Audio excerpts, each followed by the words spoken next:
C'est maintenant la Semaine Sainte.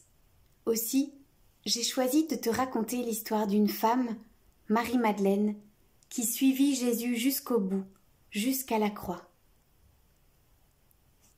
La nuit était glaciale et muette. Après la furie du jour, la lumière crue, les cris de la foule, elle était enfin venue recouvrir la terre de sa robe triste. Jérusalem semblait suspendue, silencieuse. C'était le Shabbat. On avait crucifié 3 hommes au Golgotha, 2 malfaiteurs et Jésus de Nazareth, qui s'était prétendu fils de Dieu. Depuis 3 ans, il passait de ville en village, ouvrant les yeux des aveugles, faisant danser de joie les boiteux, relevant les paralysés, purifiant les lépreux, chassant les démons. Il proclamait « Le royaume de Dieu est tout proche !» Il appelait Dieu son Père et pardonnait les péchés en son nom. Mais qui peut pardonner les fautes sinon Dieu seul? Ces événements avaient commencé à provoquer de l'agitation dans le pays. Beaucoup se mettaient à croire qu'il était le Messie, et les chefs religieux de Jérusalem, inquiets, jaloux, avaient suscité un procès pour condamner Jésus à mort comme un bandit. Ses disciples, épouvantés, avaient fui comme des lapins. Seul était demeuré l'un d'eux, appelé Jean, avec quelques femmes qui accompagnaient Jésus depuis le début. Parmi elles se trouvait Marie, sa mère, et Marie-Madeleine, qui l'avait autrefois libérée de 7 démons. La journée avait été terrible pour les 2 femmes. Leurs visages semblaient soudainement vieillis, creusés en un jour par les angoisses et l'indicible douleur.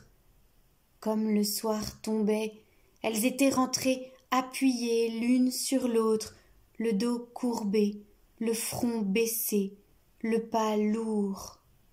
« Êtes-vous réchauffée, mère ?» demanda Marie-Madeleine.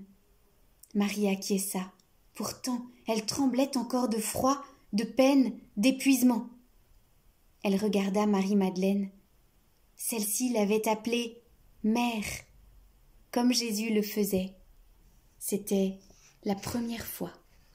« Mon fils, est-ce possible ?» songeait-elle.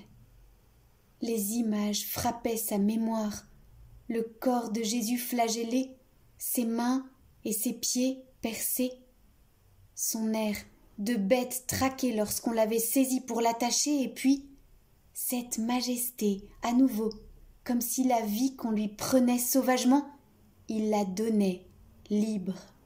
« Mère, buvez un peu de ce bouillon, vous n'avez rien pris depuis ce matin. » Marie-Madeleine défaillait de fatigue. Depuis le matin, elle avait suivi le maître, son Rabouni, dans toutes les ruelles, sur toutes les places, se frayant un chemin au milieu des passants, des moqueurs ou des traîtres, des curieux, des soldats. « Il ne s'est même pas défendu, » dit Marie soudain, comme un agneau muet qu'on mène à l'abattoir. Sa voix se brisa. Après le Shabbat, j'irai embaumer son corps, mère, je vous le promets, prononça lentement Marie-Madeleine. Le surlendemain, à la pointe du jour, Marie-Madeleine se rendit au tombeau. Mais elle trouva la pierre roulée et le corps de Jésus n'y était plus. Tout en larmes, elle se pencha vers le tombeau et vit 2 anges qui lui dirent « Pourquoi pleures-tu ?»« On a enlevé mon Seigneur !» s'écria Marie-Madeleine. Tout en parlant, elle se retourna et vit Jésus, qui se tenait là, mais elle ne savait pas que c'était lui. « Femme, pourquoi pleures-tu ?» lui dit-il. « Qui cherches-tu » Puis, comme elle ne le reconnaissait pas encore, il lui dit « Marie !» Alors Marie-Madeleine se retourna et lui dit « Rabouni !»« Va dire à mes frères, reprit Jésus, que je monte vers mon Père et votre Père, vers mon Dieu et votre Dieu. » Va dire à mes frères. Il appelait encore ses frères ceux qui l'avaient abandonné. Marie-Madeleine avait été sauvée par Jésus. Elle était restée auprès de lui jusqu'au bout. Elle l'avait accompagné dans ses souffrances, s'était tenue à ses côtés quand il mourait.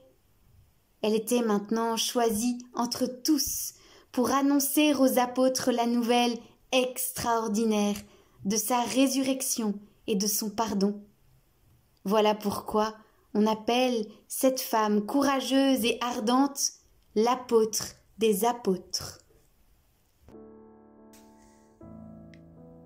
Seigneur Jésus, je voudrais comme Marie-Madeleine être toujours avec toi. Je voudrais te consoler lorsque tu es sur la croix et courir de toutes mes forces pour dire à tout le monde ma joie quand je comprends que tu es ressuscité et que tu ne me laisseras jamais seul.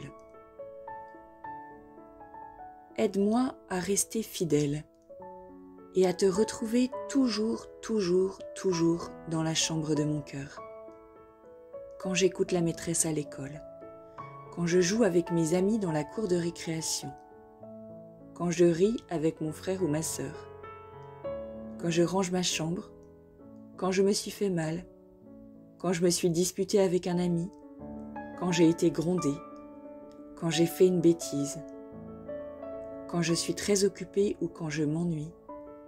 Jésus, je sais que tu es là, que tu m'aimes, et je veux t'aimer moi aussi. Je choisis de t'aimer. Donne-moi un cœur tellement tout rempli de toi et tellement joyeux de ton amour que j'ai envie de parler de toi à tout le monde.